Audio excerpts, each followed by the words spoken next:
Bapak, Ibu, saudara-saudari, dan anak-anak yang terkasih, salam belas kasih dari hati Yesus yang Maha Kudus.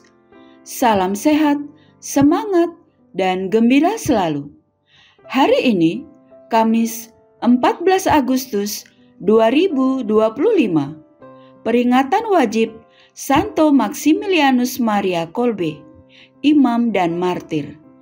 Kita akan mendengarkan dan merenungkan sabda Tuhan dari Injil Matius bab 18 ayat 21 sampai bab 19 ayat 1. Sebelumnya, mari kita membuat tanda kemenangan Kristus.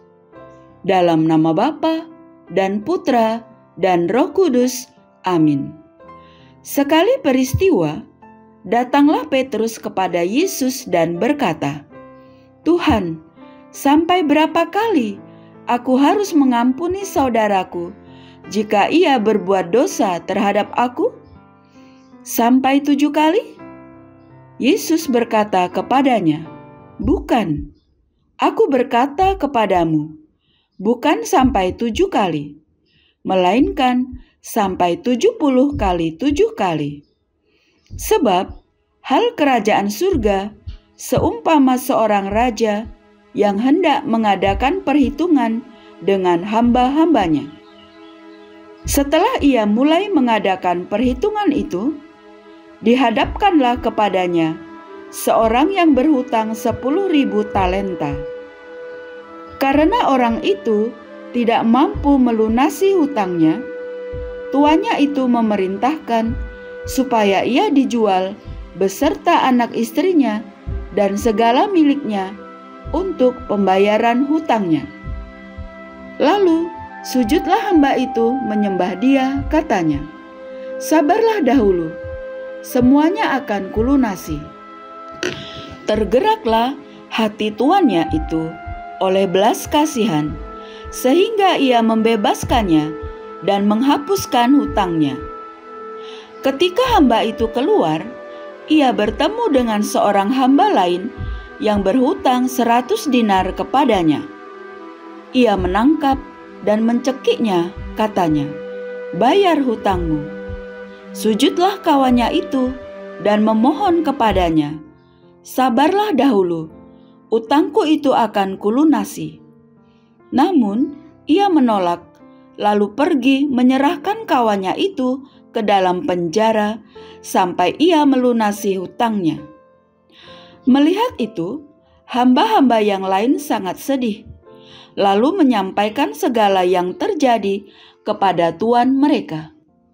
Kemudian raja memerintahkan memanggil orang itu dan berkata kepadanya, 'Hai hamba yang jahat, seluruh hutangmu telah kuhapuskan oleh karena engkau memohonnya. Bukankah engkau pun harus mengasihani kawanmu seperti aku telah mengasihani engkau?' Maka marahlah tuannya dan menyerahkan dia kepada algojo-algojo sampai ia melunasi seluruh hutangnya.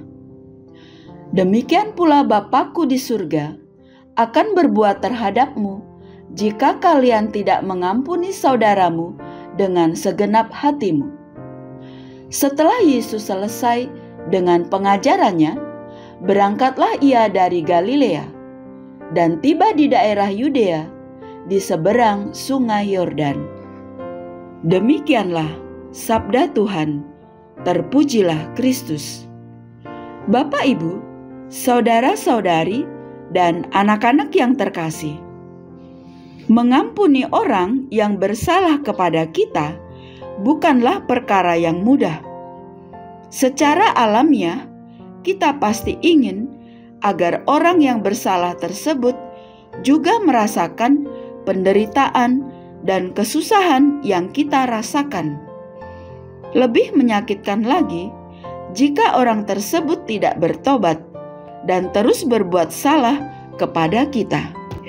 Petrus tampaknya mengalami masalah yang sama, sehingga ia bertanya kepada Yesus, "Tuhan, sampai berapa kali aku harus mengampuni saudaraku jika ia berbuat dosa terhadap aku?" Jawaban Yesus sungguh tidak terduga, yaitu mengampuni sampai 70 kali 7 kali. Berarti sampai ia tidak berdosa lagi terhadap kamu. Perumpamaan tentang hamba yang berhutang sebenarnya mau menunjukkan bahwa pada dasarnya kita telah banyak berhutang kepada Allah. Ini yang seringkali tidak kita sadari. Akan tetapi, Allah mau mengampuni kita. Karena itu, jika ada orang lain yang bersalah terhadap kita, apalagi kesalahannya itu tidak besar, kita seharusnya mengampuni dia. Yesus mengajarkan bahwa kita harus mengampuni agar diampuni. Jika kita tidak mengampuni sesama, kita tidak dapat mengharapkan Allah untuk mengampuni dan menunjukkan belas kasih kepada kita. Menjadi pertanyaan refleksi bagi kita. Apakah kita masih menyimpan dendam atau kebencian terhadap seseorang? Apakah kita berani mengampuni orang yang bersalah kepada kita? Mari kita mohon berkat Tuhan agar Tuhan memampukan kita berbelas kasih kepada sesama seperti Tuhan telah berbelas kasih kepada kita. Amin. Dalam nama Bapa dan Putra dan Roh Kudus. Amin. Terima kasih. Selamat beraktivitas hari ini. Tuhan memberkati kita semua. Amin.